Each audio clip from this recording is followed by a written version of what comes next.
Oke, selanjutnya adalah mini trial. Jadi untuk mini trial, saya lanjutkan lagi. Jadi ini lebih ke pengadilan mini. Jadi bentuknya sudah peradilan, tapi cakupannya kecil. Jadi kenapa kok dia pengadilan mini gitu ya? Jadi dia tujuannya hanya mau menyelesaikan, kemudian memeriksa dan juga langsung memutuskan dia harus seperti apa dan bagaimana cara menyelesaikannya. Tuh. Nah, apa yang diselesaikan, apa yang diperiksa dan apa yang diputuskan itu adalah kasus-kasus di dalam perusahaan, ya. Jadi nanti si manajer atau si yang bertanggung jawab ya di dalam sengketa atau kasus tersebut ini menegosiasikan, ya, menjadi perantara, ya, memberikan kesaksian ataupun penjelasan, gitu ya. Nanti bagaimana sih gitu ya harusnya ya di dalam sengketa tersebut dan keputusannya seperti apa. Nah, manajer ini ya, manajer dalam tanda kutip ini yang pihak-pihak yang bertanggung jawab ini bisa jadi pensiunan dari hakim atau pengacara, panutan dan mitra. Jadi dia tidak pengadilan beneran, jadi dia hanya disaksikan. Jadi peradilan inilah istilahnya, tapi dia disaksikan oleh orang-orang yang mereka memang cakap hukum dan memang dulunya dia berprofesi sebagai hakim, pengacara, panutan ataupun pihak-pihak yang netral. Nah, kemudian konteksnya dia lebih sederhana. Yang penting, jadi nggak formal banget, gitu ya. Jadi penyelesaiannya bentuknya sederhana. Nah, selanjutnya adalah ombudsman. Kalau ombudsman dia pejabat publik independen, ya, dia memang dia independen, jadi tujuannya memang mau menyelesaikan sengketa dari beberapa pihak yang memang dia terjadi sengketa. Kemudian dia tujuannya, tugasnya dia adalah melakukan kritik, melakukan investigasi, dan melakukan publikasi. Jadi kalau yang ombudsman dia jelas pihak-pihak luar akan mengetahui terkait kasus sengketa tersebut. Ya, jadi kegiatan administrasi pemerintah bukan untuk membatalkan atau bentuk menyatakan batal. Ya, jadi dia hanya hampir sama, jadi tapi dia dilakukan oleh pejabat publik independen, gitu.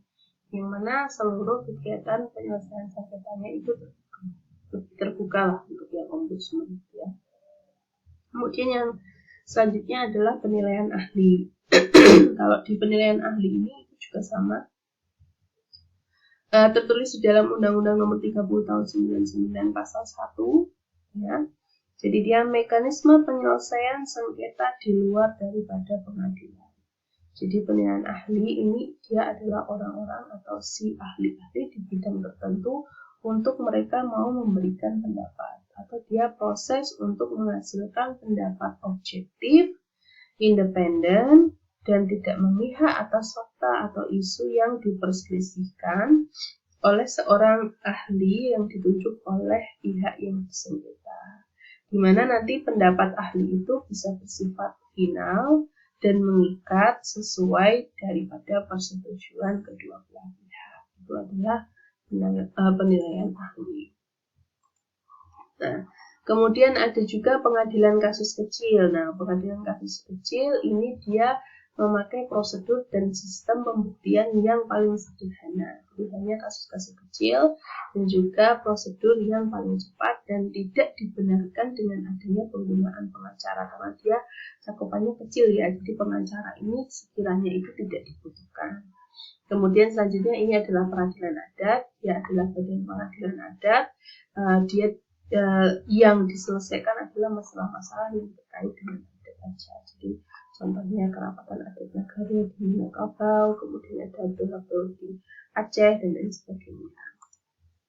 Nah, kemudian berbagai macam arbitrase yang teman-teman ketahui juga dia ada arbitrase yang mengikat, kemudian arbitrase tidak mengikat, kemudian ada ad hoc, kemudian sukarela, wajib, internasional, protes teknis, dan lain sebagainya. Macamnya ada banyak sebenarnya untuk arbitrase. Nah, kita lihat satu-satu. Untuk arbitrase mengikat, dia putusannya bersifat final. Ya, jadi terakhir. Jadi memang benar-benar penyelesaian akhir yang nanti didapatkan itu mengikat oleh kedua belah pihak. Kemudian yang tidak mengikat nanti putusannya boleh diikuti ataupun tidak diikuti. Ya, jadi terserah ya, terserah dari pihak-pihak yang bersengketa tersebut. Nah, untuk arbitrase kepentingan itu tidak memutuskan suatu sengketa yang disengketakan, kemudian menjadi jalan buntu juga. Ya, kalau dia menemukan jalan buntu, ya dia menciptakan provisi-provisi di dalam kontrak.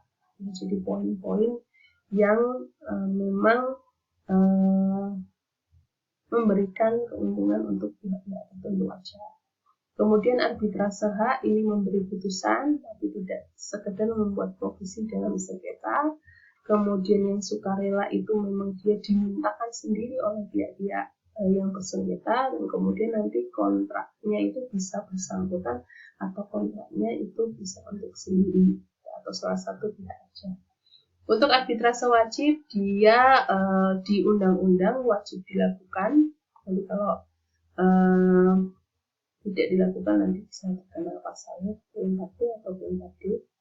Dia terkait dengan contohnya adalah sengketa perburuan. Kemudian arbitrase ad hoc. Jadi kalau ad hoc ini tidak ada badan hukumnya, tidak ada badan penyelesaian yang pasti, yang jelas. Kemudian penunjukannya bebas oleh pihak yang sesuai dengan kesepakatan. Kemudian arbitrase lembaga itu dia ada lembaga dan juga aturan main dalam melakukan penyelesaian sengketa, bisa menggunakan BANI atau Badan Arbitrase Nasional Indonesia dan lain sebagainya. Kemudian arbitrase nasional ini pihak-pihak yang bersengketa bisa satu negara, ya bisa misalkan BANI tadi. Kemudian internasional ini pihak yang bersengketa itu dua negara atau beda negara. Nah, nanti mengikuti peraturan arbitrase nasional. Jadi nasionalnya itu jadi karena dia dua negara, kemudian dia menggunakan arbitrase kedua negaranya, itu enggak, tapi disepakati mau menggunakan peraturan arbitrase yang mana. Tuh. Kemudian arbitrase kualitas itu menyangkut fakta-fakta, kemudian memilah, menginterpretasi, dan menganalisis. Tuh. Kemudian yang teknis ini menyangkut hal yang timbul dari penyusunan dan penafsiran suatu kontrak. Kemudian arbitrase umum itu semua bidang hukum, yang bidang khusus itu tidak semua bidang hukum. Misalkan arbitrase muamalah, sengketa bank dan syariat Islam itu contoh aja, itu arbitrase untuk bidang khusus. Nah, kelebihan daripada arbitrase yang kita bahas kali ini, jadi kenapa kok perusahaan yang bersengketa akan lebih memilih menggunakan arbitrase penyelesaiannya. Yang pertama, dia tadi ya sudah disebutkan, dia prosedurnya itu tidak berbelit dan putusannya itu bisa cepat diperoleh atau cepat didapat. Ya. Nah, kemudian biayanya murah, kemudian rahasianya terjaga, jadi tidak diekspos di depan umum, ya. Kemudian pembuktian prosedurnya itu lebih luas, ya. Jadi dia benar-benar mendengarkan dia sebelum membuat keputusan. Kemudian pihak yang memilih hukum boleh memilih hukum yang diberlakukan, ya. Kemudian pihak yang bersengketa itu juga boleh memilih sendiri arbiternya, ya. Nah, arbiternya itu juga harus kalangan ahli di bidangnya, ya, harus tahu betul, ya, yang dibicarakan dan yang diputuskan itu dia paham, ya. Nah, putusannya itu nanti tergantung daripada situasi dan juga kondisi. Kemudian inkrah, kemudian dieksekusi oleh pengadilan ya tanpa atau bahkan sedikit reviewnya aja ya, mudah dimengerti dan menutup kemungkinan adanya forum shopping. Itu adalah kelebihan arbitrase. Nah, kekurangannya ya, ini arbitrase ini hanya bisa digunakan oleh perusahaan-perusahaan besar. Jadi perusahaan kecil itu jarang sekali bisa menggunakan penyelesaian sengketa berupa arbitrase ya. Karena ya kurang luas gitulah cakupannya ya. Kenapa kok hanya perusahaan besar? Jadi perusahaan besar yang memang dia rahasia perusahaannya, yang mereka sudah punya nama dan memang ketika terjadi sengketa itu memang jangan sampai perusahaan. Jadi sebenarnya perusahaannya nggak kenapa-kenapa, tapi hanya ada sengketa oknum atau individu di dalam perusahaan tersebut yang harus diselesaikan. Nah, ini kemudian biar perusahaannya itu tidak goyah dan tidak terkena dampaknya. Tuh. Nah, kemudian due process tentunya tidak terpenuhi, kemudian tidak adanya unsur finality, kemudian kurangnya power pihak settlement-nya, kemudian law enforcement dan eksekusinya juga kadang masih kurang, ya. Kemudian barang bukti dan saksi itu juga kadang masih kurang dengan adanya arbitrase. Kemudian menyembunyikan dispute dari public scrutiny, ya itu ya, karena memang sebenarnya tujuannya menutupi gitu, biar perusahaannya itu tidak terkena imbas jeleknya, gitu ya. Cuma kadang kemudian ketika sengketa tersebut sebenarnya berdampak ke apa yang nanti didapatkan sama konsumen, nah itu yang kemudian ini yang disembunyikan ini yang sebenarnya tidak baik. Gitu. Kemudian solusinya tidak bersifat preventif, kemudian putusannya tidak dapat diprediksi dan bisa jadi ada kemungkinan saling bertentangan, kemudian kualitas putusan dari arbiternya itu bisa bagus, bisa jelek, gitu ya. Kemudian kurangnya semangat dan upaya dalam memperbaiki di pengadilan konvensional, kemudian meningkatkan yang namanya permusuhan dan juga hujatan di dalam pengadilan konvensional. Itu kekurangan daripada arbitrase. Untuk prosedurnya itu sebenarnya banyak ya, tapi arbitrase ini merupakan yang paling mudah ya dalam penyelesaian sengketa. Ini paling mudah ya, bayangkan kalau dia menggunakan yang pengadilan konvensional itu pasti lebih banyak dari ini ya. Jadi pemohon kemudian mencari arbiternya, surat tuntutannya dan lain sebagainya sampai nanti putusannya didapatkan. Nah, eksekusi putusan arbitrase ini ya, pengadilan berwenang itu ada yang namanya eksekusi sukarela.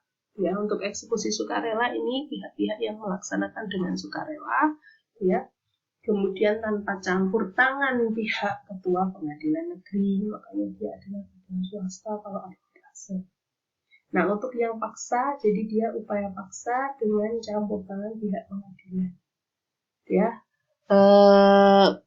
pengadilan bagi pihak yang kalah, ya, yang tidak melaksanakan putusan. Yang contohnya nanti eksekusi paksanya itu bisa berupa penyitaan. Ya. Jadi sejak 30 hari putusan, kalau memang secara sukarelanya ini ya dia tidak dilaksanakan, maka akan dilakukan jalan secara paksa dengan campur tangan daripada pihak pengadilan itu sendiri. Kemudian pengadilan itu juga dapat menolak permohonan pelaksanaan putusan arbitrase kalau memang arbiter itu memutuskan melebihi daripada wewenang daripada pengadilan. Jadi si arbiter, si penengah ini itu memberikan keputusan yang berlebihan, ya, yang melebihi daripada apa yang bisa dilakukan oleh pengadilan. Kemudian bertentangan dengan kesusilaan, kemudian bertentangan dengan ketertiban umum, kemudian tidak memenuhi syarat. mengenai perdagangan. Jadi yang kaitannya dengan perniagaan